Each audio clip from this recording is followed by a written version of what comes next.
Alô, amigos, bem-vindos ao Gente que Fala, sempre ao vivo, de meio-dia a 1 pela Rádio Trianon, AM 740 São Paulo e Rádio Universal, AM 810 Santos. Estamos transmitindo do estúdio da Rádio Trianon através da nossa fanpage, facebook.com/programa Gente que Fala. Também AltV, www.altv.com.br e TV Guarulhos, canal 20 UHF, canal 3 da NET em Guarulhos. Tanto AltV quanto TV Guarulhos, 11h30 da noite. Acesse nosso blog, conheça nossos colunistas e colaboradores, gentequefala.com.br. À sua disposição, um telefone aqui no estúdio da Rádio Trianon, 3289-3580, e o telefone da nossa produção, 5052-5555. Participando desta edição de Gente que Fala, o economista Antônio Tutilho. Prazer tê-lo aqui, Tutilho. Prazer é meu, é sempre uma alegria estar aqui num debate democrático e principalmente com essa mesa assim tão importante que hoje se apresenta. Eu anuncio como economista, mas atualmente é presidente da Confederação Nacional dos Servidores Públicos, perfeito, correto? Perfeito. Também economista Fernando Pinho. Prazer tê-lo aqui, Fernando. O prazer é todo meu. E o sociólogo Getúlio Hanachiro. Prazer tê-lo aqui, Hanachiro. Prazer é todo meu, particularmente revigorado com a presença do Tutilho, que nós trabalhamos juntos na Assembleia Legislativa. Muito orgulho, muito prazer. No seu período como deputado. Como parlamentar naquela casa, e Tutilho era o assessor jurista da Assembleia. Na área orçamentária. Na área orçamentária, perdão. E realmente o Dr. Getúlio fez uma excelente gestão. Então, como político na administração, você foi secretário de governo na saúde, nos transportes, sociólogo, mas é especialista em transporte, você se aprimorou em transporte? Eu fiz pós-graduação na Flaxo, no Chile, e me dediquei a uma parte de ciência e tecnologia. Então, grande parte da minha convivência no exterior foi com os engenheiros. E depois, quando eu retornei a São Paulo, eu fui contratado para criar a Companhia de Engenharia de Tráfego. Então, participei de um time que estava voltado ao transporte, a Companhia do Metropolitano, mas com o objetivo de criar a CET. E aí eu participei também desse corpo técnico que criou a Companhia de Engenharia de Tráfego, a primeira empresa de engenharia de tráfego baseado na ciência, baseado na tecnologia para a gestão do trânsito. Getúlio Hanachiro, eu me entusiasmo quando começo a conversar com os senhores a esse respeito. Quem queria resolver problema de transporte naquela época tinha que conversar com o deputado Getúlio Hanachiro. Esquecer, no conhecimento, vai se comprovando no nosso país, conhecimento não tem valor. Olha, concessão de aposentadorias por tempo de contribuição aumentou 35% em 2016. São dados do INSS. Em 2015, o aumento foi de 1,6%. Essa concessão de aposentadoria por tempo de contribuição, na proposta de reforma, ela é extinta? Será extinta isso, Tutilho? Não, acho que a primeira coisa, no meu modo de ver, que nós temos que analisar na futura reforma da Previdência, conversando aqui antes em off, nós estávamos dizendo, olha, a reforma é necessária? Claro. A reforma é necessária, é imprescindível. Só que nós queremos discutir alguns pontos radicais da reforma. Porque o primeiro ponto é que o governo coloca que existe um déficit muito grande. E ele fala em 150 bilhões no último ano. E nós discutimos e questionamos isso porque, na verdade, a Previdência, já falei isso e vou repetir, ela pertence à Seguridade Social. Nós criamos um orçamento de Seguridade Social que não é respeitado. Então, esse orçamento ele envolve saúde, assistência e previdência.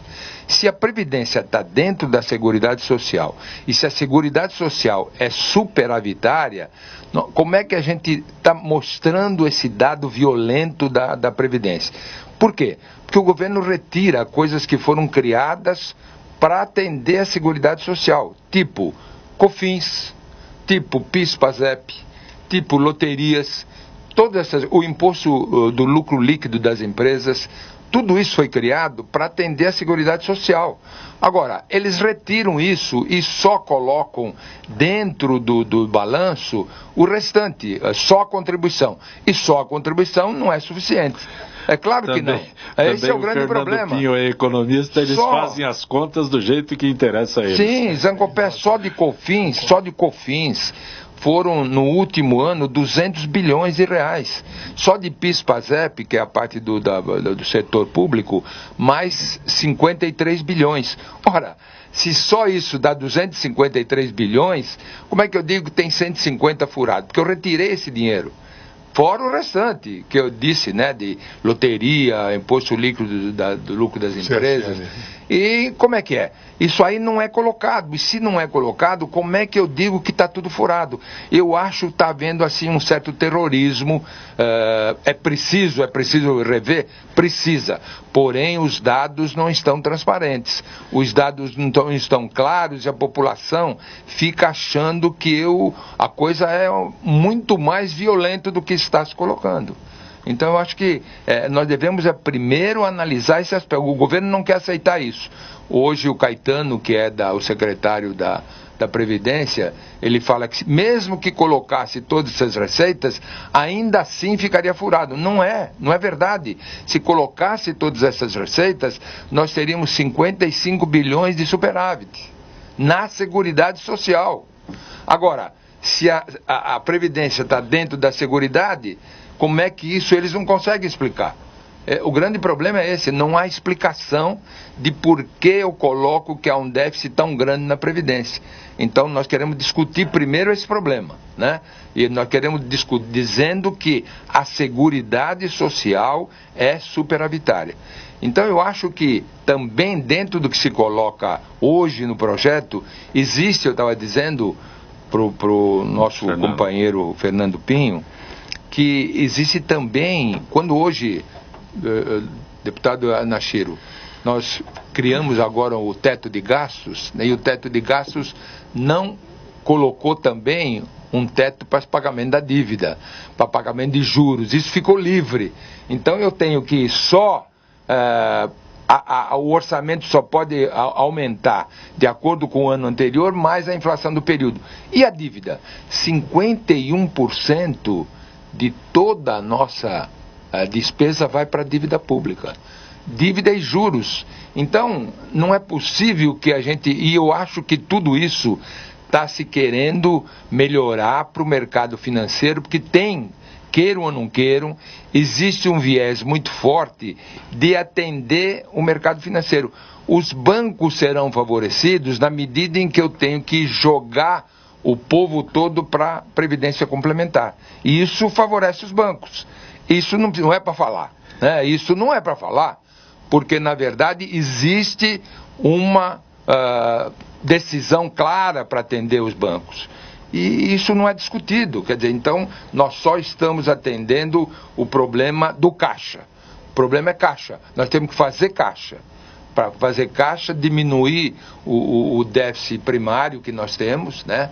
E aí nós podemos pagar mais dívida, que interessa para muita gente. Então esse é um problema seríssimo. Eu concordo com o colega Tucílio, até porque ele é um especialista nessa área, consagrado, e eu coloco também o seguinte, a fome de arrecadação no Brasil chegou a um ponto que o bom senso é tido como algo impraticável, né? Quer dizer, essa tentativa extremamente desagradável de se manipular os números é uma tentativa grosseira, porque, como o colega colocou, os números estão aí, eles existem, essa carga de impostos que as empresas suportam em nome, entre aspas, de contribuir com a Previdência Social chegou às raias do absurdo, certo? E o que se passa, a necessidade de arrecadação não vai acabar nunca, certo? E a Previdência Social vai ter sempre um déficit também, entre aspas, infinito, porque grande parte desse dinheiro é desviado para outra coisa, como acontece também com o Fundo de Garantia e outras arbitrariedades que fazem com o dinheiro das pessoas. Foi assim, né? que faliram o BNH. Exatamente. Então agora, o que precisa é realmente a comunidade, as pessoas que conseguem entender a elaboração do orçamento público e a necessidade de transparência, comecem a se manifestar, porque essa tentativa de manipulação é uma tentativa grosseira, certo? E só engana pessoas desavisadas e que não conhecem os fundamentos básicos de finanças públicas. Então, Getúlio Ranachiro, fala-se tanto na previdência deficitária que a gente acaba acreditando. A verdade é o seguinte, Zancopé, depois de um período muito largo de desmando na questão econômica e degradação dos nossos usos e costumes, sobretudo na parte política, é muito difícil acreditar nos dados fornecidos pelo governo, mesmo que esse governo possa ter toda a credibilidade do mundo, isso de um modo geral. Então fica essa questão, será que é deficitário ou não? Qual o montante desse déficit ou não? Eu acho que toda essa questão vão ser realmente esclarecida a partir da discussão mesmo do projeto que o governo encaminhou ao Congresso Nacional. E a partir daí, a partir do relatório do próprio relator do processo, é que nós vamos ter os argumentos mais concretos, mais sérios, sobretudo os dados relativos à questão da Previdência, à questão da Seguridade Social e as outras questões. Agora, indiscutivelmente, eu acho que um ponto tem que ser colocado, brasileira. É preciso fazer um ajuste muito sério. Não só porque há um problema de déficit de caixa, mas porque a questão da nossa demografia mudou muito, tá certo? Nós tivemos uma sobrevida maior do que no período 10 anos atrás. Quer dizer, hoje a nossa esperança de vida está em torno de 75 anos. Mas, Getúlio, você que é sociólogo, essa expectativa de vida é na região sul, na região norte e nordeste não é a mesma expectativa. Não é tanto assim, a diferença não é tão brutal entre a região sudeste, norte e nordeste. Hoje não é. Há 20 anos ou há 15 anos era, mas hoje já não. Por quê? Porque essas regiões também estão se desenvolvendo, se beneficiando, seja das atividades econômicas propriamente ditas, seja porque, isso há que reconhecer, houve uma injeção de recursos, sobretudo para a população de baixa renda nessas localidades. Agora, o que é preciso, realmente, eu peço até licença, mas eu tenho 73 anos, 74, vou completar agora 74 anos, eu acho que a atividade humana, no mínimo, deveria realmente alcançar os 70 anos. Tá certo? Não dá para a pessoa se aposentar com 50 anos, 60 anos, como hoje permite a nossa Previdência. Sim, não é verdade, doutor Turtinho? Sem dúvida. Tá certo? Quer dizer, eu não vou discutir aqui, eu deixo para os especialistas discutir a questão da contribuição e da idade. Mas um fato é concreto, quer dizer, com 70 anos, a pessoa ainda está muito ativa, mesmo o homem que vive no campo. Tá certo? Quer dizer, e hoje, quantas crianças nascem? Está diminuindo, sobretudo na região mais rica, você tem 1,2, 1,3 crianças que entram na vida, tá certo? Então, isso vai criando um problema sério, quer dizer, para quem trabalha com dados atuariais, vai verificar o seguinte: nós daqui a pouco vamos ter 2 ou 3, no máximo 3 contribuintes para um, tá certo? Que recebe a contribuição, ou seja, não dá. Então, um fenômeno que está acontecendo no Brasil, já aconteceu nos países desenvolvidos. Por exemplo, no Japão, a expectativa de vida hoje é de 85 anos, não é? E não nasce gente lá, pô. A taxa de natalidade é baixíssima. Como é que se faz? Tá certo? Agora, eu reconheço que realmente é preciso discutir com muita cautela, sobretudo a questão do tempo de contribuição, mas eu também acho que é preciso alterar a questão da idade. E um outro ponto são as aposentadorias especiais, tá certo?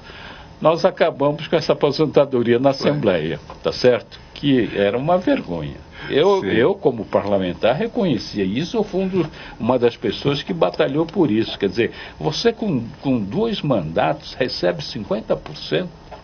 Você pode se aposentar com 8 anos e recebe 50%. Se fosse um salário baixinho, tudo bem, mas é um salário que permite que a pessoa sobreviva, pelo menos. Então você recebia 50%. Com 2 mandatos. Com 2 mandatos. Com 4 mandatos, você recebe integral. Quer dizer, contribuindo com 16 anos. E nem sequer vem uma contribuição. Isso terminou na Assembleia Legislativa? Terminou na Assembleia. Mas no Brasil não, né? No Brasil não. No Brasil terminou não. na Assembleia e terminou na Câmara Municipal, porque o mesmo grupo que iniciou o processo na Câmara Municipal de São Paulo foi o grupo que iniciou o processo na Assembleia Legislativa, e eu participei desse grupo. Agora, o que eu vejo é o seguinte, é que, de fato, quer dizer, existem outras categorias que recebem aposentadorias especiais que precisa ser examinada com mais cuidado, tá certo? Porque você tem que realmente fazer a justiça social, não pode privilegiar uma categoria sobre a outra. Então, essa discussão da Previdência, em primeiro lugar, tem que ser uma discussão sem emoção. Você tem que botar tudo isso na cabeça, discutir com a cabeça, discutir com o cérebro, porque é uma questão de projeção do nosso futuro, do futuro dos nossos filhos. Nós não. Claro. Tá certo? Nós já vivemos. Então, para nós, tanto faz como tanto fez. Mas quem tem um pouco de consciência, sobretudo quem tem uma visão do país, não pode aceitar isso, tem que realmente batalhar por uma mudança, que não seja uma mudança exagerada, que não atinja. Nós agora vamos brindar com a presença do Arnaldo Faria de Sá, um dos maiores conhecedores da Previdência, de modo que eu só vou terminar o que eu estava dizendo para dizer o seguinte: nós precisamos fazer essa reforma da Previdência com a cabeça. Devemos deixar de lado as emoções e verificar que o país precisa, sim, de um ajuste, precisa de encontrar o caminho do equilíbrio, mas, ao mesmo tempo, é preciso pensar nas gerações futuras e é preciso pensar também naqueles que já estão a ponto de se aposentar. Essas pessoas devem ter, no mínimo, um mínimo de garantia, porque já contribuíram durante muito tempo e já deram o suor do seu trabalho. Deputado Arnaldo Faria de Sá, boa tarde. Boa tarde, Zé Gomes. É uma alegria estar com vocês aqui. Deixa eu discordar já de cara do Getúlio lá na Chile. Eu acho que esse não é o problema do Brasil. O problema do Brasil é os roubos da Petrobras, da Nucleabras, da Eletrobras, dos fundos de pensão, da BNDES. Meteram a mão, barbaridade. Então acabou dando essa distorção toda.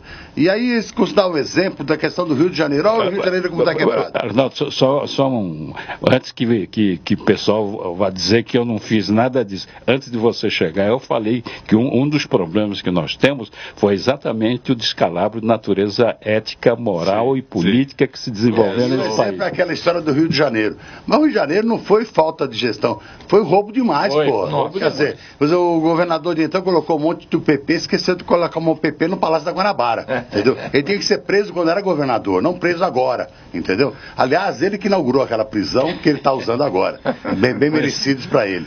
E roubou demais, é impressionante. E não é só ele, não. E aí, então, a culpa do aposentado da pensionista. E essa notícia que você disse que aumentou a contribuição, aumentou o número de concessão de benefício de aposentadoria por tempo de contribuição, é a pessoa que estava esperando para aposentar mais para frente. Agora, com essa ameaça que tem aí de um genocídio da Previdência, o cara sai correndo e vai se aposentar mesmo. Mas que a Fórmula 85-95 é da tua autoria, é um dos motivos mas é lógico. do déficit que tem por lá. O que é 85-95? Quando a soma de idade e tempo de contribuição da mulher, 30 anos mais 55 de idade, dá 85, o homem 35 mais 60, que dá 95, eles fogem do fator previdenciário. É só programar. E, na verdade, essa ladainha de reforma da Previdência vem desde de FHC. A FHC tentou fazer isso, não conseguiu. Veio Lula conseguiu fazer alguma coisa às custas do mensalão. A Dilma tentou fazer também, não conseguiu. E agora vem o Michel, que tem a maioria de 400 parlamentares, acha que vai fazer o que quer fazer. Ele aguarda a delação da Odebrecht, para ver as porradas que vão tomar. Então, na verdade, eu acho que não é esse o problema. E outra coisa absurda, o Trujillo tem participado junto com a gente de uma comissão de todas as entidades de São Paulo, brigando por isso, querer comparar a idade do homem e da mulher, é uma coisa absurda. E eu fui discutir com um cara da Casa Civil lá, por que essa questão de igualar homem e mulher? Não, nós temos estudos técnicos aqui, provam que precisa fazer isso e tal. Só algum argumento consistente pode mudar. Você nunca pariu na vida. Aí você vai ver que tem diferença entre homem e mulher. Fernando, algo a acrescentar, Fernando? Eu acredito que foi colocado aqui brilhantemente pelos dois deputados e também pelo colega economista, né? São problemas que precisam ser resolvidos. Agora, uma coisa que eu gostaria de colocar é esse problema realmente do envelhecimento das populações. Ainda bem, né? Quando se vai, eu sei que o senhor é de descendente aí de português, como eu também sou, eu vou a Portugal pelo menos uma vez por ano.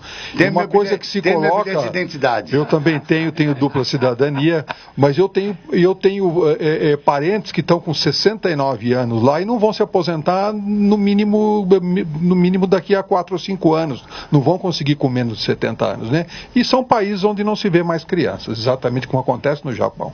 Então o Brasil, mesmo com todos os problemas que possam ser imputados aí à Previdência em termos de desvios, mas nós vamos ter que encarar essa realidade porque a pirâmide demográfica está mudando rapidamente e nós estamos caminhando para ser um país de velhos. Mas, na verdade, doutor, veja bem, aqui no Alto de Pinheiros, a média expectativa de vida é de 79 anos, onde mora o Michel. Mas vai lá, cidade de Tiradentes ou em Parelheiros, a média é 58 anos. Então, você não pode querer equalizar todo mundo. Você tem que... No Piauí, estado, então, a média é menos de 50 anos. Você não pode querer pegar isso e nacionalizar. Então, você tem que saber respeitar essas diferenças. E se não souber respeitar, você vai criar injustiças. Então, na verdade, o jogo é muito mais safado do que está armado. Qual é o jogo? É acabar com a Previdência Pública ou o jogo da privada. É isso que eles querem fazer. Tutílio está fazendo umas contas aí. Não é conta, eu queria só dar algumas explicações aqui, que eu recebi isso aqui hoje. E eu queria mostrar, quando se fala de outros países, é bom a gente saber o que acontece nos outros países, porque eu concordo com o deputado Arnaldo, quando ele diz, olha, não dá para colocar o Brasil inteiro na mesma situação, completamente diferente. Então, dentro de São Paulo tem diferença. Claro, então, olha, eu vou colocar aqui o que me mandaram. Estados Unidos, Jardim tempo de serviço é bem diferente a expectativa de vida no Jardim. De 20 a 35 anos é o tempo de serviço nos Estados Unidos e não tem idade mínima. Na Inglaterra, tempo de serviço 25 anos, idade mínima 50 anos. Chile, tempo de serviço 20 anos, idade mínima 55 anos. França, tempo de serviço 27 anos, idade mínima 52 anos. Itália, tempo de serviço 33 anos, idade mínima 53 anos. Argentina, de 20 a 30 anos é o tempo de serviço, idade mínima não tem. No Brasil, eles querem 49 anos de atividade. 49 anos. O que é isso? 49 anos. Mas não tem empregabilidade para isso. Não tem empregabilidade para isso. E aí? Quer dizer, então, por quê? Na nova forma de cálculo da proposta do governo, é 51% da média de todos os salários e mais 1% por cada ano. Para chegar a 100, tem que ter 49%. De onde essa conta? Na conta deles é que está isso. Quer dizer, eles não têm noção do que estão fazendo, porque houve uma ordem. E esse cara, esse Sérgio Abirrâmia, que Previdência, é do mercado financeiro, é do jogo, é do IPEA. Isso é pesquisa econômica aplicada. Ele não sabe lidar com pessoas, com gente. Ele só sabe lidar com equipe financeira. Então, vai ter que se danar. Vai para o inferno um desgraçado desse. Getúlio Ranachir, o Dória está nos Emirados Árabes para conseguir recursos para privatização em São Paulo. Ele fez a sua campanha falando de privatização de vários equipamentos públicos e agora está lá contando o que é São Paulo, tentando está com 55 lotes de privatização, incentivando PPPs, concessão e PPPs. Olha, eu acho que ele está certo, ele tem que buscar recursos, porque os recursos da prefeitura não são suficientes.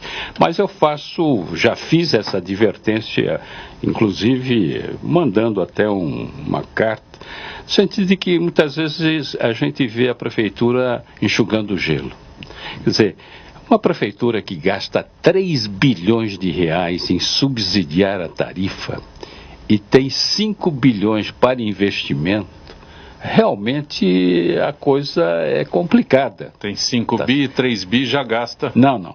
Tem 5 bi para... Imagina uma metrópole como São Paulo. Você tem 5 bi para investir. Quer dizer, não dá para fazer absolutamente nada, tá certo? Mas você gasta 3 bi em subsidiar a tarifa, tá certo? Nós, quando deixamos a secretaria no ano 2000, o subsídio, a nossa meta era zerar, chegamos a 40 milhões de reais. Veja, 2000, final de 2000, para cá, 16 anos, você está em 3 bilhões de reais. Né? E a arrecadação não subiu. Era milhões, né? Eram milhões. Eram 40 milhões. Agora, por que eu digo que está enxugando o gelo? Pelo seguinte, você tem 3 bi, tá certo?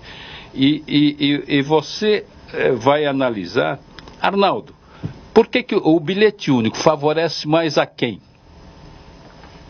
O trabalhador mais pobre da periferia. Engano seu. Lógico. O bilhete único foi criado e favoreceu muito mais o empregador, o patrão, do que os economistas o trabalhador formal. Por quê? Porque o trabalhador formal, e você sabe muito bem, recebe o Vale Transporte. Pelo isso vale, que eu estou falando. Peraí, pelo Vale Transporte ele gasta 6%, tá certo? Do que ganha, do seu salário. Então, quando se criou o bilhete único e o patrão pagava o resto, tá certo? O empregador pagava 96% do custo, 94% do custo. Muito bem. Quando se criou o bilhete único, tá certo? O que o empregador fez? Em vez de comprar 4 passagens, passou a comprar 2. Por quê? Porque, via de regra, o trabalhador toma 2 conduções para ir, 2 para voltar. Vai da sua casa até um terminal, pega o corredor, depois vai ao trabalho. São 4 conduções. Com o Vale Transporte, o empregador teria que dar 4 passagens, correto? Sim. Entenderam? 2 para ir e 2 para voltar. 2 para ir e 2 para voltar. Com o bilhete único, o que ele passou a fazer? Comprar uma para ir, uma para voltar. Só que quando o trabalhador passa pela catraca, está num dispositivo na lei. Tudo que passar pela catraca paga. A prefeitura remunera. Tá certo? Então a prefeitura remunera 4. Essa diferença, quem paga é a prefeitura. Por isso que está em 3 bi. Então, quando se falou, vamos criar rede para aumentar o volume de transporte da SP-Trans, o que vai acontecer? A mesma coisa da Petrobras na época da Dilma. Quanto mais gasolina vendia, mais se afundava. Tá certo? A SP-Trans a mesma coisa. Quanto mais passageiro transportar, mais se afunda. Por quê? Porque para cada R$1 que custa o sistema, ela paga 50 centavos, ou seja, para cada 1 bi ela bota mais outro bi. Você entendeu? Então, é realmente enxugar gelo. Ele vai buscar esse dinheiro? Eu acho correto, tudo bem.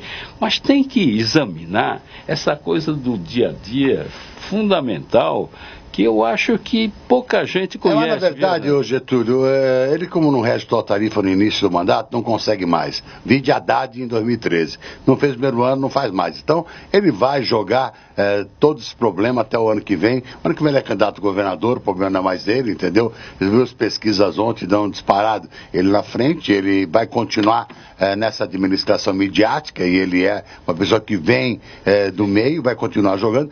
Só uma coisa que eu queria criticar, já fiz essa crítica, portanto posso refazê-la aqui, é os buracos da rua, tá demais. Quer dizer, e a prefeitura não pode dizer que não conhece buraco, tem um cone da prefeitura lá alertando que tem um buraco. Ora, se o cara pôs a porra do cone lá, por que não vai tapar o buraco? Caramba, Arnaldo, você foi secretário de esportes. 2 equipamentos que ele disse que vai privatizar, o Pacaembu e Interlagos. É viável a privatização desses 2 espaços? Na verdade, eu acho que Pacaembu é viável a privatização, porque hoje, com o Itaquerão, com a reformulação do Morumbi, você não tem mais necessidade. O Allianz Parque, maravilhoso, entendeu? É o melhor, né? É o melhor. Você não tem mais razão de manter o Pacaembu. Mas o Pacaembu tem uma deficiência original. Não tem estacionamento. E onde você poderia fazer o estacionamento, o Getúlio lembra, né, foi feito um piscinão lá. Na frente do Pacaembu é um piscinão. Então você resolveu o problema da Avenida Pacaembu. Mas impede a garagem subterrânea. Então você não tem saída. Esse é o grande problema da projeto inicial era uma garagem. Então, na verdade, o Maluf colocou lá um piscinão. Então, embaixo do Pacaembu tem um piscinão. E você não tem alternativa de estacionamento. O Interlagos, para privatizar aquilo, vai ser complicado, porque ele é muito grande. Quer dizer, são milhões e milhões de metros Interlagos, entendeu? E você não pode hoje deixar de respeitar um contrato que já está assinado com a Fórmula 1, de Fórmula 1 por mais 5 ou 6 anos. 5 ou 6 anos. Então precisa tomar cuidado. Foi renovado recentemente por mais 5 anos. Eu acho que ele não vai fazer isso no... Acho que a única coisa que ele pode privatizar rapidamente é o AMB. Porque o AMB, com a inauguração do novo Centro de Exposições de Imigrantes, com uma parceria público-privada com a França e o governo do Estado de São Paulo, ficou maravilhoso aquilo lá. Então o AMB hoje está ultrapassado, ele tem que pensar em privatizar o AMB rapidamente. Mas Pacaembu vai faltar interessados e o AMB eu acho que é inviável, Interlagos é inviável pelo caso do tamanho. Futílio, algo? Não, eu acho que está certo, procurar receita, nós temos que procurar receita. Agora, o problema é que ele já na campanha, deputado, ele já colocou que não ia aumentar a tarifa. Que eu estou falando. Não, foi depois da campanha, depois de eleito. Depois de eleito, ele disse já eleito, tem razão, Getúlio. Ele já eleito falou que não ia aumentar a tarifa. Não precisava fazer isso daqui, que criou um problema muito sério. Para o governador, para o governador. Claro. Tá certo? Porque na verdade... Que não pode aumentar o metrô e o metrô está deficitário hoje. Essa situação foi pós-eleição. Foi pós-eleição. Fernando, eu só Bauru gostaria tem os de mesmos colocar, problemas? Eu fico alguns dias por semana aqui, o resto fica no interior, mas de maneira geral, o problema dos buracos, se vai a uma cidade pequena ou média do interior, tem 2.000 buracos, 3.000 buracos. A escala é um pouco menor, mas os problemas são os mesmos. Aqui em São Paulo não é buraco, são crateras. Crateras, verdade. As pessoas põem sofá dentro, põem carcaça de veículos. Porque ele vai deixar realmente... Mas, Arnaldo... Agora, não vai fazer as coisas necessárias. Já passou um mês e meio. Da tapa-buraco é coisa urgente. Eu quero ver mas já pintou o túnel da 9 de julho.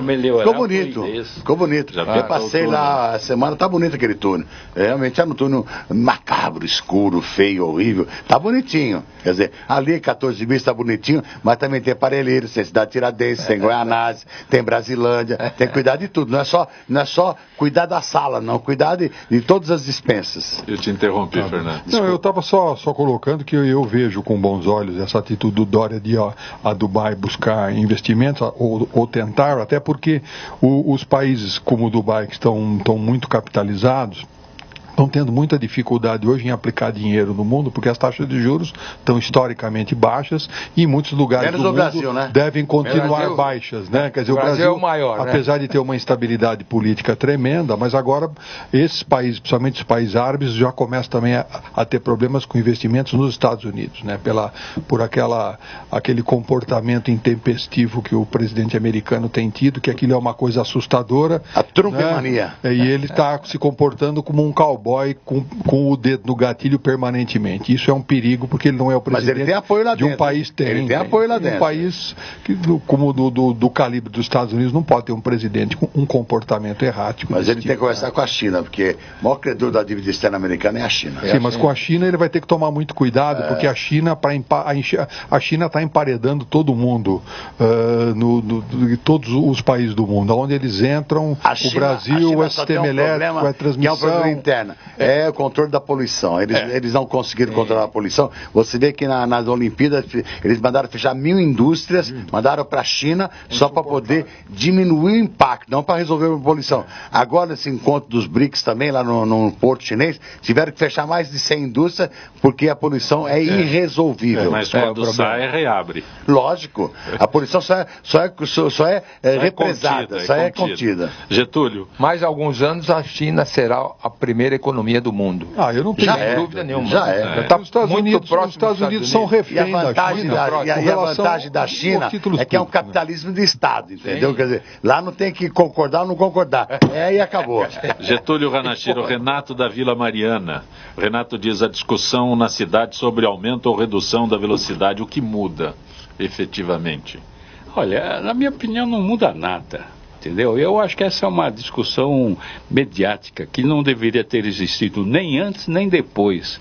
A verdade é o seguinte: existem técnicos da CET capazes que fazem levantamento estatístico, sabem onde são os pontos negros, onde você realmente precisa dar mais Sabe, mas não resolve, né? Pois é, mas por quê? Porque há muita ingerência política, Arnaldo. Se você realmente deixasse que... Não acredito, Getúlio. Ingerência política? Não existe, né? Não. Essa coisa no além país, do normal. Essa coisa nesse país não existe, não é? Todo mundo age de acordo com as normas, age de acordo com as regras, age de acordo com o manual. Não é? Mas eu Aonde é isso? Brasil, Arnaldo, na Câmara Federal onde você frequência, lá um ambiente de discussão de alto nível. Alto nível? De grandes intelectuais participando. Eu tô lá 8 mandatos, posso te garantir que cada mandato de um pro outro está piorando. Você vê que você já está já está tendo diploma de doutor lá, pô. Porque o ambiente lá é muito sadio, não é? Sadio caramba, né? Uma safadeza sem vergonha de marca maior, rapaz. Aliás, deputado, o que nos preocupa é que o deputado sabe bem, o que nos preocupa é que o Congresso, com raríssimas exceções, o Arnaldo está aqui, é uma delas, está fazendo de tudo para a Lava Jato não funcionar. E isto por quê? Porque a grande maioria está envolvida. A grande maioria está envolvida. Esse é o problema. Ô, Arnaldo, o Alexandre de Moraes será ungido? Será ungido. Sabatinado pelo Senado. Como diz aqui meu amigo do Rio, o presidente da CCJ é o Lobão. Coitado do Chapeuzinho Vermelho. O Eduardo Damori Mendes, pelo Facebook, diz que as reformas são feitas para favorecer banqueiros que já têm lucros astronômicos. Verdade. Ô, José Café, quando da reforma de FHC foi criado um grande fundo de investimento para a Previdência. Era Fundo Prever. Sabe quais os bancos participavam do fundo? Bamerindos, Nacional e Unibanco. Entendeu? Então, o Eduardo diz que quem financia a campanha eleitoral são exatamente os banqueiros. É verdade. É para dizer que o relator do projeto da Previdência será pelo Maia da Bahia. O Arthur Maia recebeu exatamente na campanha eleitoral doações de todos os bancos. E aí? A grande preocupação nossa é exatamente que ele vai fazer o jogo do governo. O Arnaldo Hélio Aldevino, ele diz, está com dúvida, tem 60 anos, se não mudar a lei, posso me aposentar por idade em 5 anos? Por idade tem que ter pelo menos 35 anos, então quer dizer, vai ter um pedágio, e o governo quer esse pedágio ser de 50%. Vamos brigar para reduzir o tamanho do pedágio, mas ele na proposta do governo, quando tem mais de 50 anos, já teria atendido, mas no percentual do pedágio... Não, é a expectativa de direito que chama ele. Direito adquirido é a mulher que já tem 30 anos de contribuição, o homem que tem 35, esse tem direito adquirido, eles poderão se aposentar a qualquer momento. Agora, esse caso desse nosso ouvinte é expectativa de direito, está chegando perto, mas ainda não consolidou o direito. Se completar 65 anos... Na verdade, pela nova lei, ele vai completar 65 anos, pode se aposentar. Mas ele vai perder muito. Por quê? Porque na lei atual, a média dos salários dele é de julho de 94 para cá, 80% dos maiores salários. Na proposta do governo, é a média de todos os salários e apenas 51%. Então você já sai perdendo de cara aí 19%, que hoje é 70%. E na nova proposta do governo é 51%.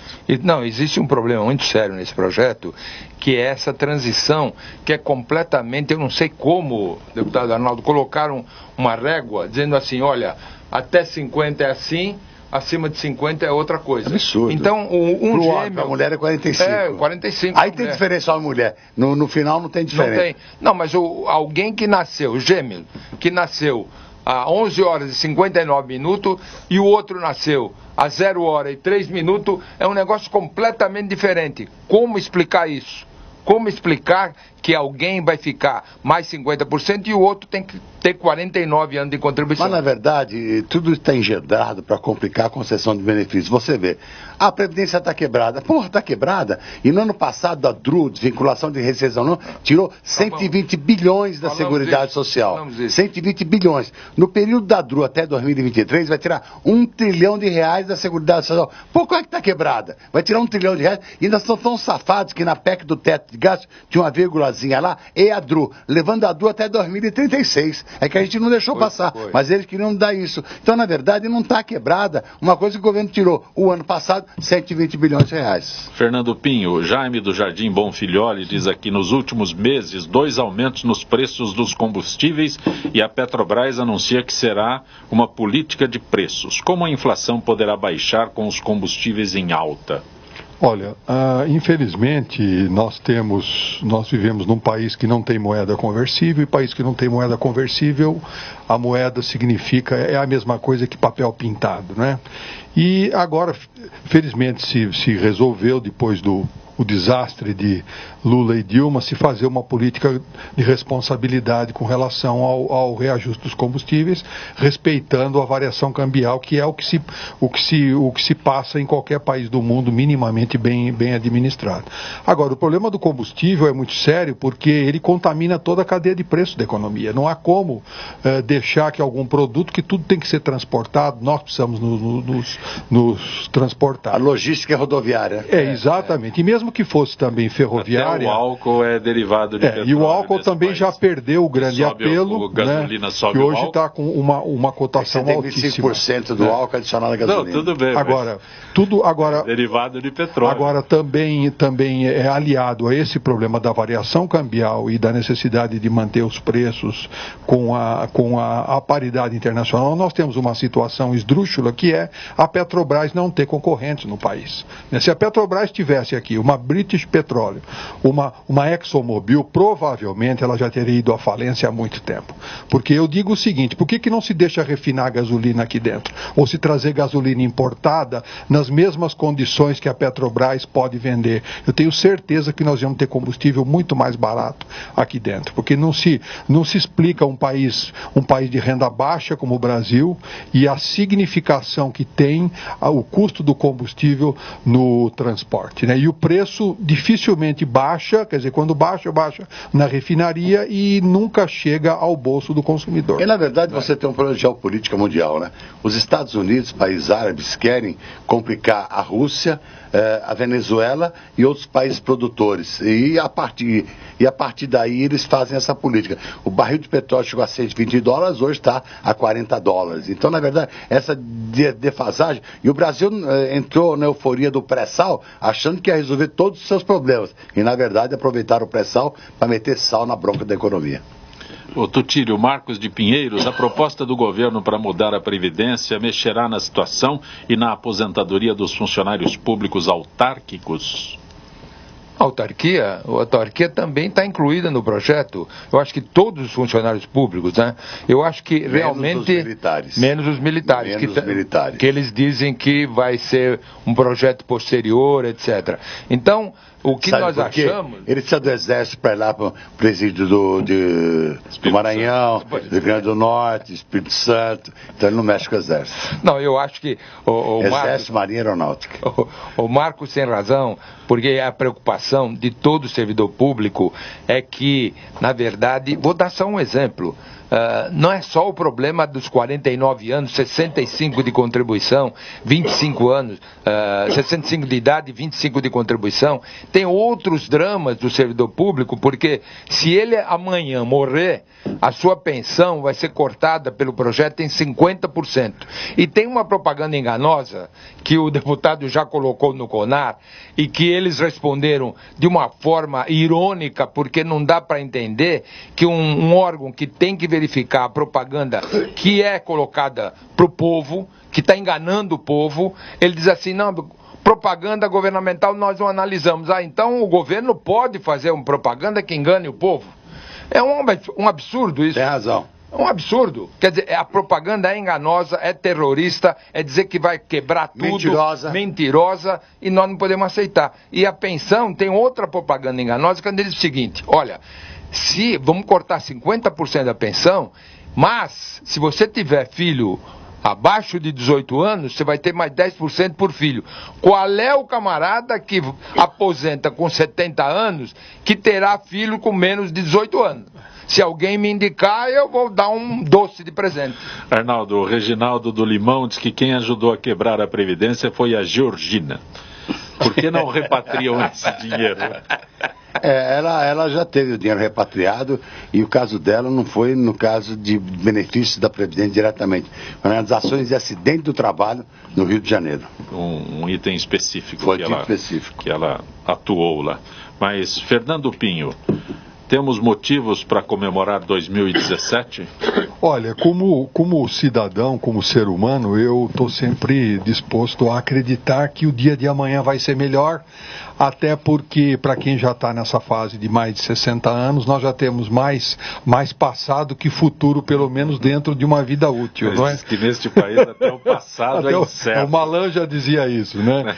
Agora, eu vejo com bastante preocupação tudo aquilo que está sendo colocado, como os especialistas colocaram aí a respeito da reforma da Previdência, e também com relação ao teto de gastos e o futuro, que está muito mais próximo do que nós pensamos, porque o ano que vem nós vamos ter eleições presidenciais, né? Nós temos um mandato curtíssimo aí para que em um ano e meio deve acabar, né? E nós não temos a mínima noção se o próximo presidente vai ter força política, nós não sabemos também quem é, para levar todas essas reformas à frente, porque o Brasil não vai resolver esses problemas seríssimos que foram gerados nas últimas 3 ou 4 gestões aí temerárias presidenciais, com medidas de curto prazo, como aquilo que está se colocando.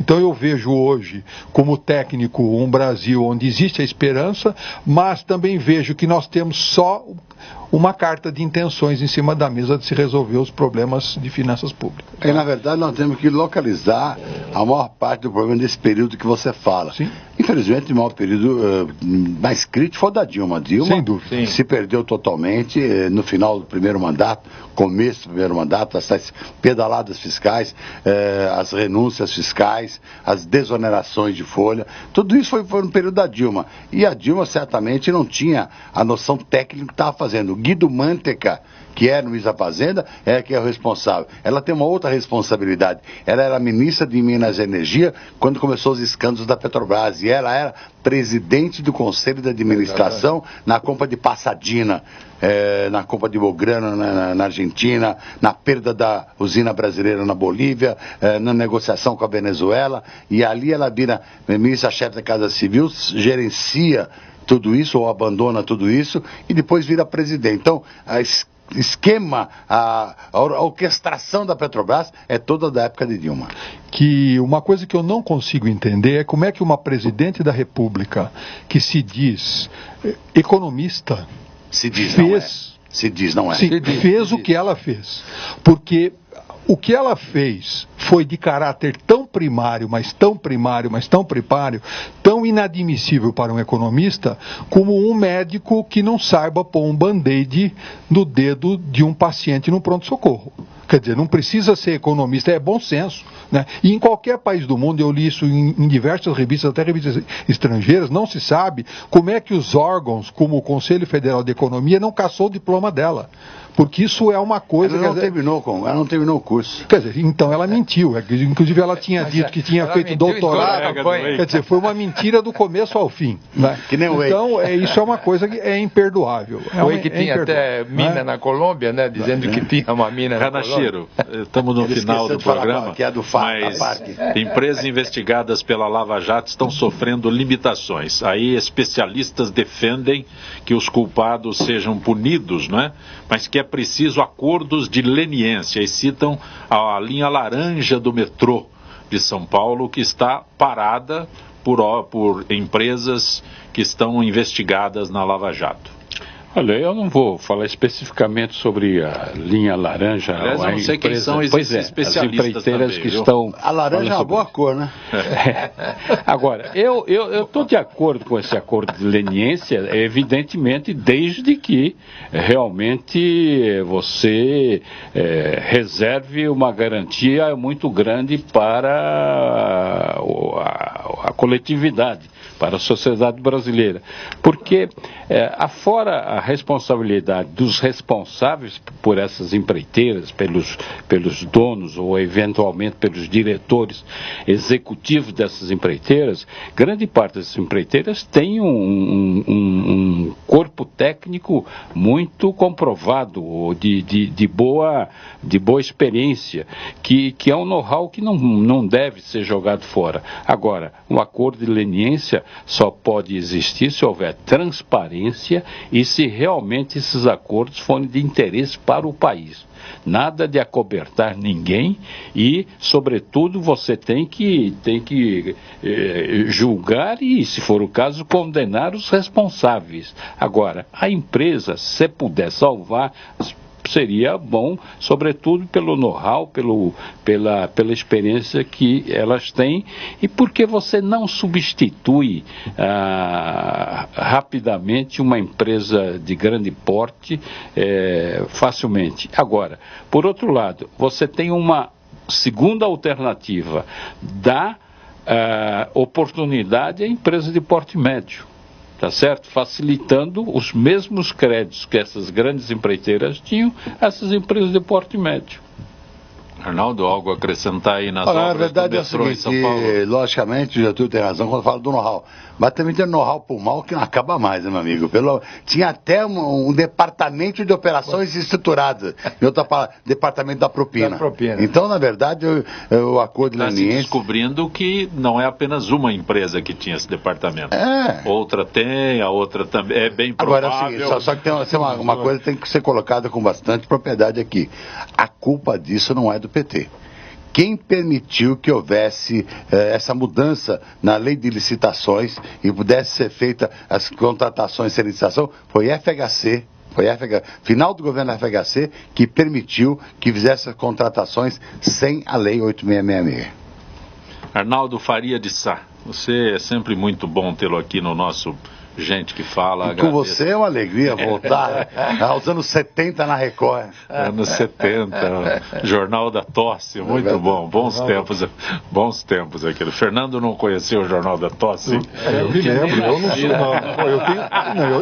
eu tenho 61 anos, eu me lembro bem, eu assistia...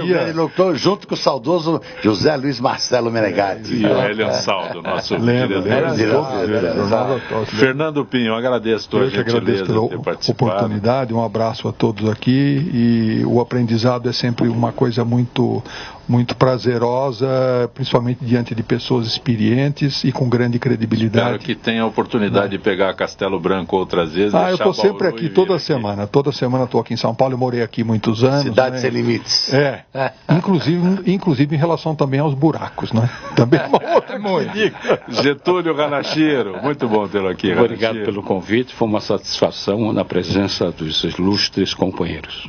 Antônio Tutílio, presidente da Confederação Nacional dos Servidores Públicos. Vocês têm uma batalha incansável. É uma alegria estar aqui. A batalha, nós contamos com o nosso grande deputado Arnaldo Faria de Sá, porque ele é o que, independente, não estou aqui colocando confete, mas ele tem coragem de enfrentar os problemas, não tem rabo preso, quando a grande maioria tem, e nós estamos preocupados com a reforma da Previdência, porque é uma monstruosidade, precisa ser feito. Segunda-feira tem outra reunião nossa, hein? Segunda-feira. Segunda-feira. O Júlio, acho que foi lá hoje também. Foi lá hoje. E estamos, inclusive, preparando emendas, o deputado está capitaneando isso, para minimizar. Eu acho que eles vão aprovar, eles querem aprovar até abril, acho que não pode ser esse tempo, tem que discutir profundamente, como o deputado Anachiro falou aqui, tem que ser profundo essa análise. Paralelamente à reforma da Previdência, tem a medida provisória que é cortar as aposentadorias por invalidez e os auxílios de doença. Medida provisória 767. Nós vamos ficar atentos, porque estamos discutindo muito Previdência e estão passando aqui pelo ladinho essa medida provisória que mata os aposentados por invalidez e auxílio de doença. Arnaldo, só para registrar aqui, a fórmula 8595 é da tua autoria. É uma emenda à medida provisória da Dilma, que queria acabar com as pensões. Nós conseguimos colocar dentro essa proposta 8595. Você fugiu do hospital, você estava internado, fugiu do hospital. Eu estava internado, brigou com o médico. Ele queria fazer uma cirurgia, um cateterismo no dia seguinte. Quando eu voltar de Brasília, eu estou indo embora agora. Tchau. Fui lá, voltei e vim para cá. É por isso que eu falo que ele realmente se dedica ao mandato.